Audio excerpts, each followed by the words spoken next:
Hurst Anaho, community leader and community liaison for Operation Ceasefire. What's going on out here today, Bobby? Thank you, Skip. Once a quarter, we come out together, the local law enforcement, federal ATF, Cumberland County Sheriff's Department, and Fayetteville Police Department, and the neighborhood.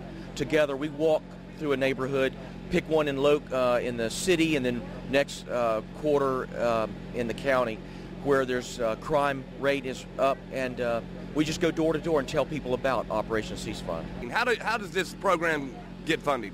Through the Department of Justice. This was an initiative, in fact, the largest domestic initiative by President Bush in 2001 called Project Safe Neighborhoods. We've acquired a grant for $250,000, and that's up for renewal.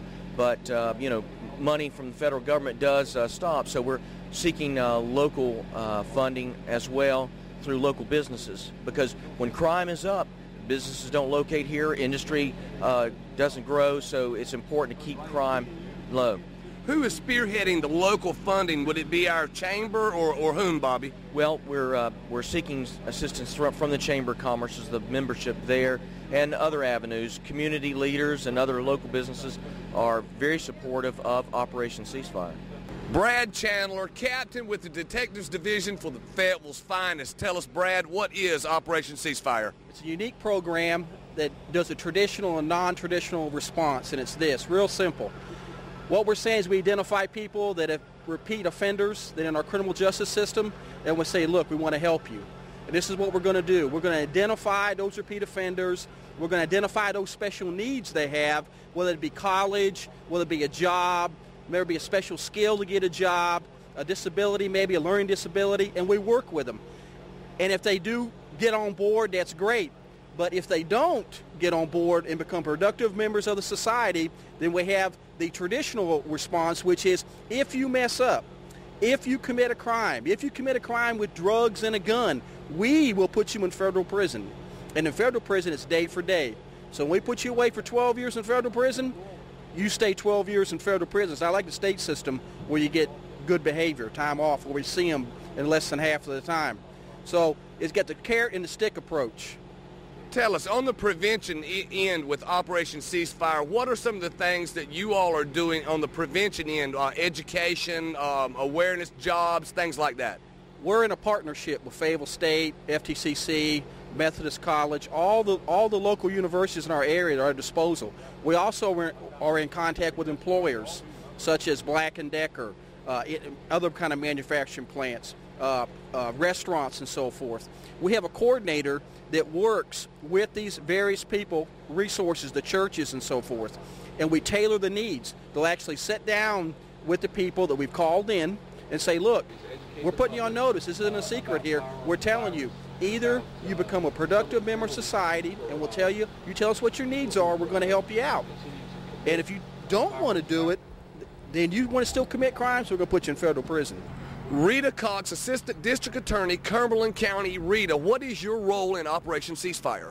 I act as a liaison between the local law enforcement agencies, the federal authorities, and our office to try to coordinate and track cases involving gun violence. Tell me, what is the direct effect on our area with Operation Ceasefire? Well, since the inception of this program in Cumberland County, we've had a 27% reduction in gun-related crimes. In relation to the District Attorney's Office, what is the bottom line with this program, Rita? What we're trying to do is to coordinate with the federal authorities so that either we prosecute them or they prosecute them, and no one falls between the cracks, and we can most effectively prosecute them one way or the other. To the fullest extent of the law, I'm sure. Yes. Sergeant David Pulliams with the Violent Crimes Task Force with Cumberland County Sheriff's Department. Sergeant Pulliam, a big project like Ceasefire, working with the city and the county, how do you guys coordinate this? Well, what we do is 2 years ago, we realized that there was a problem with violent crime, not only just in the city limits of Fayetteville, but also in the unincorporated areas of the county. So therefore, both agencies came together, along with other law enforcement agencies within the county, and realized that and decided to join together to combat the crime. So therefore, what we do is we go out within the city limits of Fayetteville in the first quarter, and then the second quarter we go out in the unincorporated areas of the county and conduct these canvases to let the total community know about Operation Ceasefire and about the violence, and that we're trying to help them and we need their assistance with it. Big project like this no doubt requires the Sheriff's Department and the Police Department in Fayetteville. How do you guys coordinate with the Police Department? Well, what we do is I am permanently assigned with the Violent Crime Task Force, where the Fayetteville Police Department also has a detective from their detective division that's assigned permanently with the task force. And then we have the Bureau of Alcohol, Tobacco, and Firearms that works with us. The core group there, we work together all the time. We're a unit, and we continue to work that way. And then I coordinate things with the Sheriff's Office, and we bring, the four of us, we bring everything together. That's absolutely great.